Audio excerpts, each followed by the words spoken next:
SUPERSPORT motorcycles, they're what you're here for. We've crunched the numbers, looked at the data, and we know that you guys love them most. No ADV bikes, no cruisers, none of that boring stuff. You like to chew bubblegum and go fast, and guess what? You're all out of bubblegum. Lucky for you, the motorcycle industry has been making go fast bikes to scratch that itch for decades. You've got Turbo Busas for those afraid of corners, naked bikes for those of you with crippling vestophobia, that's a fear of clothing for those of you unlearned in the audience, but for the purist, there's only one correct answer: it's gotta be a leader bike.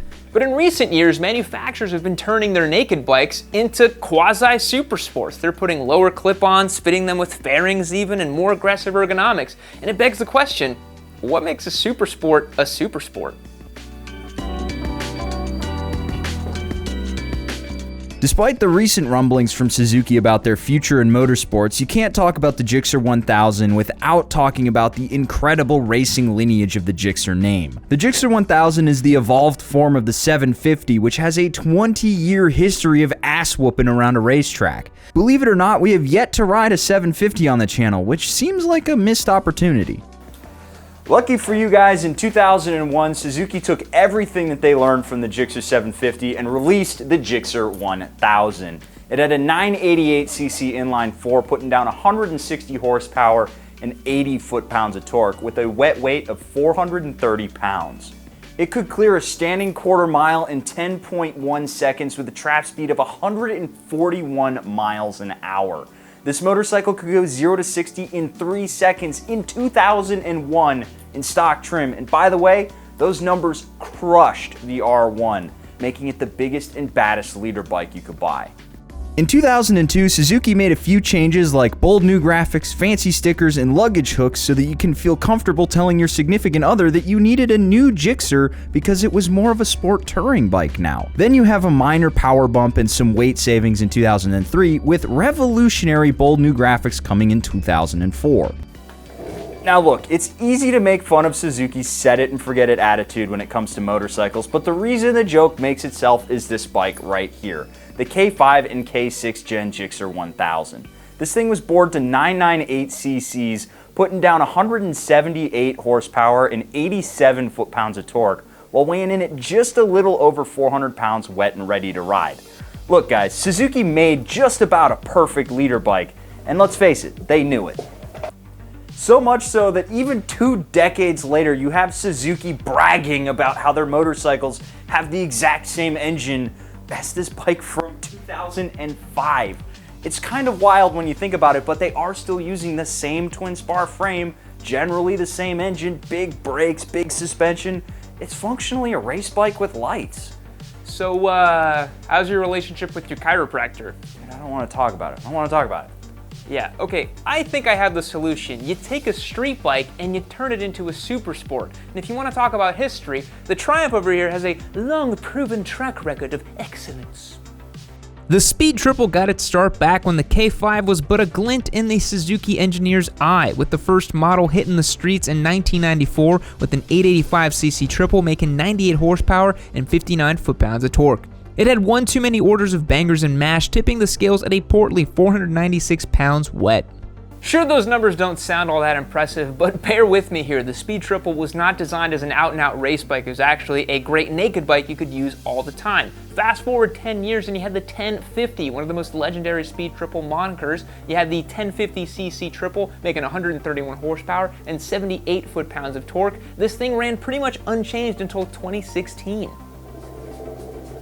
And in 2022, Triumph actually wrapped up the Speed Triple in this really cool, hipstery, retro kind of naked bike turned into a super sport thing with the lower clip-ons, full bubble fairing, a single round headlight, and ergonomics that seem pretty aggressive compared to your average naked bike rider. So I guess it makes sense to compare them, right? Whoa, whoa, whoa. Them's fighting words right there. You thinking what I'm thinking? I think it's time to roll race. Bro, you know I only race for pinks. Gixxer people, I can't with this. But come on, man, you scared? Are you sick and tired of listening to Gixxer bros every day of your life? Do you wish you could keep better company? It's simple, just get a better motorcycle and it's your ticket to a better life. Thankfully, Eurocycle only sells the best of the best and they'll deliver it right to your door.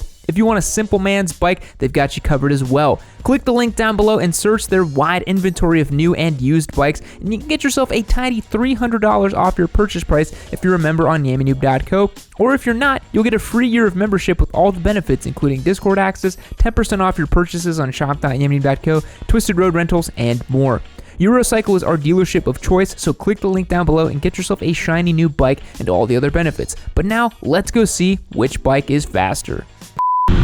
All right, on my third honk. Alrighty, here we go.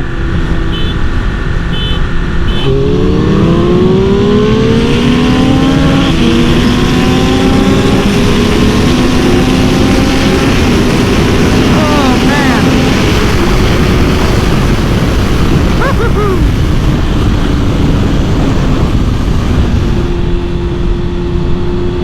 All right, from about 50 once again. All right. You ready? Yep.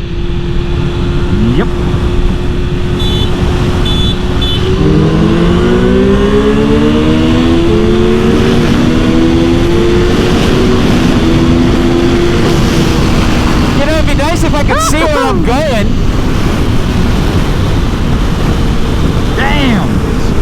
Feeling the difference here between these two bikes, there is no downside to this power-wise. Nope. It still pulls like a freight train. The torque is just delicious on this. Wow. Yeah.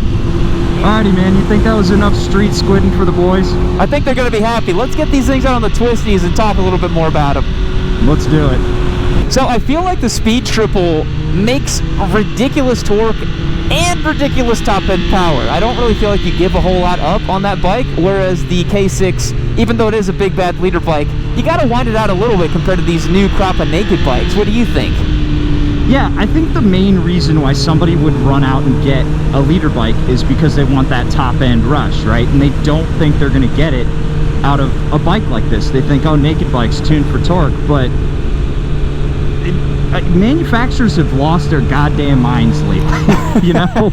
Yeah. Everybody has completely lost the plot when it comes to power, and naked bikes have gotten to the point where, yeah, they do have prodigious amounts of torque, but they also have a top-end rush that's pretty close, man. I mean, it stops at 11.5, not 14, but that's still pretty darn high up in the rev range. Yeah, I feel like because the bar has been pushed so far forward that like a modern leader bike makes like 215 horsepower, 208 horsepower, that the naked bikes now make what these old leader bikes used to make. And guys, these bikes are not slow. Like the K6 Gixxer is a really fast motorcycle. It's just, again, like Spite said, we've all just completely lost the plot. Yeah, it's honestly insane to think that you can buy one of these old school leader bikes, man, for like $5 or $6 grand all day on Craigslist, and you get something that pulls this hard. Yeah, it's the amount of power you can buy on a motorcycle it's still mind-blowing to me. Yeah. And we were talking a little bit earlier about how this is, you have to buy into all the power here. You just have it there. You just have it. You just go get it. Yeah. The Triple also, for me, because it has that, you know, bigger 1178 or 1168, can't remember exactly, CC engine, and it's tuned for torque, I feel like there's no place in that rev range where you don't have immediate, linear, delicious power. It's such a nice treat to ride a motorcycle that has that kind of immediate power, whereas again, this thing, you gotta wind it out a little bit. I love the Speed Triple, how it's just on tap. Yeah, I guess that's the beauty of having a SUPERSPORT based on a naked bike, is the naked bike engine is tuned to be usable everywhere. Now, one thing I'm sure that you're enjoying over there, because, you know, big leader bike squid, I'm sure you're enjoying those lovely ergonomics, right? Yeah, I love being scrunched up into a ball on my daily commute. Why don't we get these in the shop and look at the ergos in detail? Let's do it. The ergos on these bikes are one place where you might not expect to find such a big difference. However, the Gixxer is far more uncomfortable than the Speed Triple. The Gixxer has a 31.9-inch seat height, which is right on par with the rest of the SUPERSPORT field, but the thing that makes it so uncomfortable is the peg height in the overall rider triangle. To ride the bike quote-unquote correctly, you need to have all your weight on the pegs, engage your core, and tuck in. That's fine for a few sessions on a racetrack, but on the street, that gets annoying really fast. By contrast, the Speed Triple's pegs are a lot lower, and despite its taller 32.7-inch seat height and low clip-ons, the bike is a lot more amenable for the daily ride. If you're a track rat sitting at home right now thinking that the lowered pegs means you're more likely to scrape them around a racetrack, I just got done railing the Speed Triple around Eagles Canyon Raceway and didn't touch anything down the entire time. Lastly, there's a weird hump in the Speed Triple's tank which makes it feel a lot taller, especially when compared to the standard SUPERSPORT position, wide and flat tanks. But once you get moving, you don't notice it. The only other thing that's worth mentioning, at least in passing, is the aerodynamics on these bikes. The Speed Triple, being a half-faired naked bike, still has more than enough wind protection, so you allow it to get you in a full tuck and hit top speed on the back straight of a racetrack or late at night on the highway. So Spite, I think the trend is pretty clear. Everyone kind of knows it. We don't want to say it. Supersports are dying off. They don't sell as well anymore. And bikes that make 200 horsepower for the street are kind of irrelevant, right? It's also worth pointing out that racing is losing its audience. I mean, we saw how the Mugello race had crazy low attendance in MotoGP, and those are the best guys in the world. Yeah, I mean, not even to talk about stuff like Moto America that's really dwindling in attention, and people just aren't going out and doing club racing as much anymore. I think this is kind of the future. It's a naked bike that's, you know, already great for the street, and you just turn it into a super sport because guess what, guys? 175 horsepower is plenty of power. It's enough. I think it's enough. But the question, I guess, is does it feel like a super sport? Because we have 20 years worth of history of people doing silly squid stuff on this motorcycle. Yes. They love that top-end rush. They're maybe not here for the torque so much. They want the feeling, the exhilaration. Personally, I think it's there, but I feel like it's just a little bit different because we have that surge of torque down low. It reminds me of how, you know, Honda used to make like stuff like the S2000 where it was like the screaming top-end power car, but nowadays everything's like this big turbo, you know, torque first kind of thing. Motorcycles are kind of looking like that now too. Stuff like the MT-09, the Speed Triple, the Dukes, everything is torque first.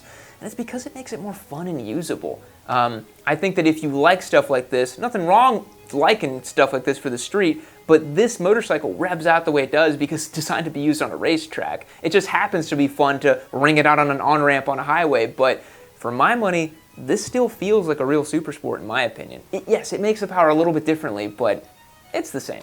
I also feel like it has good differences that make it better. The lower peg height, absolutely, the thinner gas tank. It's just a more livable motorcycle than something like this. Yeah. As much fun as these bikes are and as classic the inline 4 soundtrack is, big V-twins, triples, they all do the thing, which is they rev out and they make you feel things down in your grundle. Yep. Yeah, they all go real fast. They make you really feel like you're accelerating through time and space, and as we saw, this Speed Triple will definitely keep up with the best of them, if not destroy them. Yeah. Yeah.